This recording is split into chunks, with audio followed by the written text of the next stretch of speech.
Yes.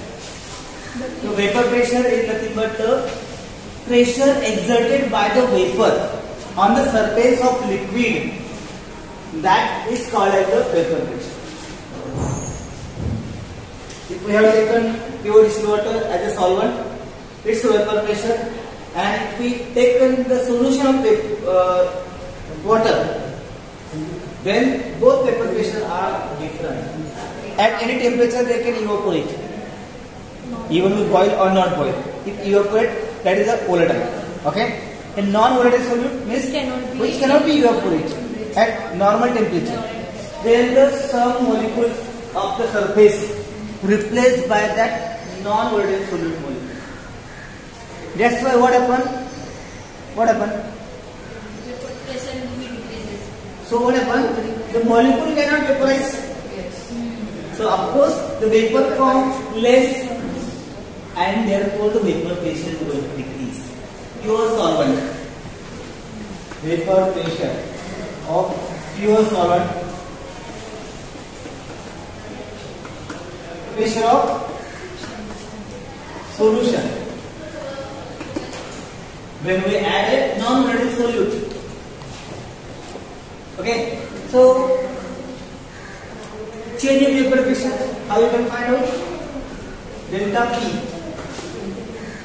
Delta P is what? Change in vapor pressure. That is the what? P0 is minus P. Change in vapor pressure. Correct? And that is, we also say what? Lowering of vapor pressure. We can say it also the lowering of vapor pressure. Lowering of vapor pressure. P0 is greater than P. Then relative lowering of vapor pressure.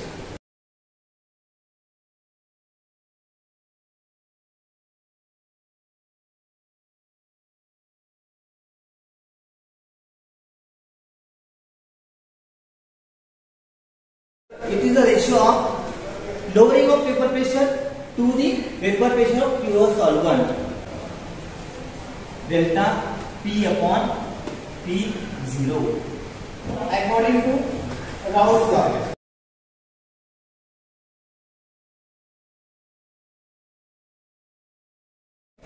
Partial vapor pressure is equal to product of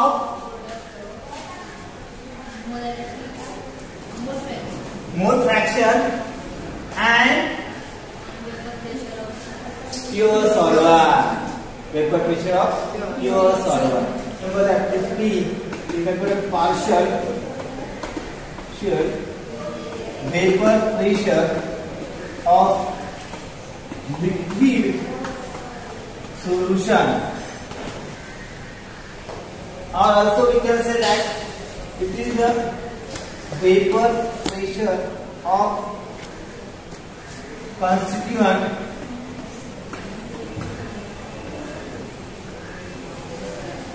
present in liquid.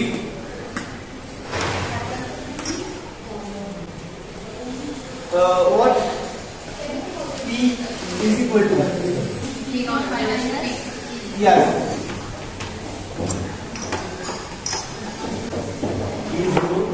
X1. This is the what? Your Raoult's law. Remember that. P.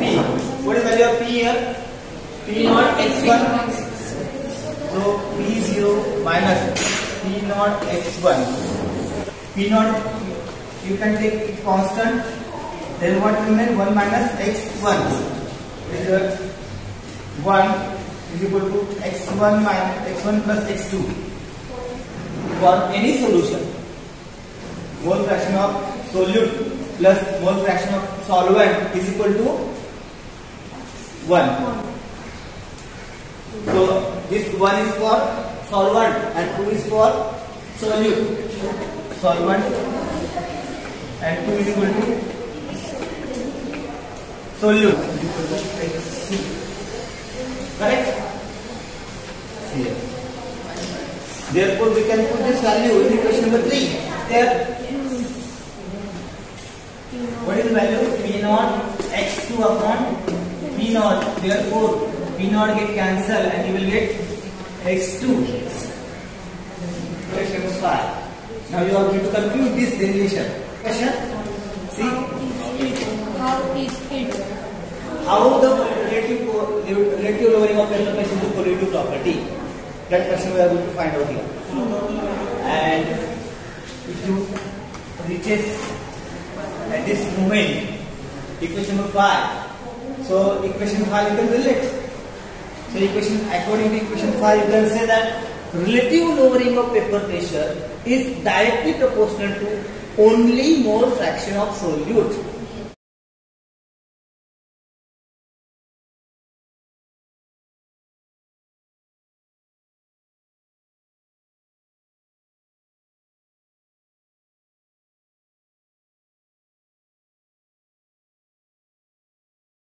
N2 upon N1 plus N2. Also we can write it. N2 is what? What is the N2? N is what? Number of moles. Very good. N is the number of moles. N is the number of moles.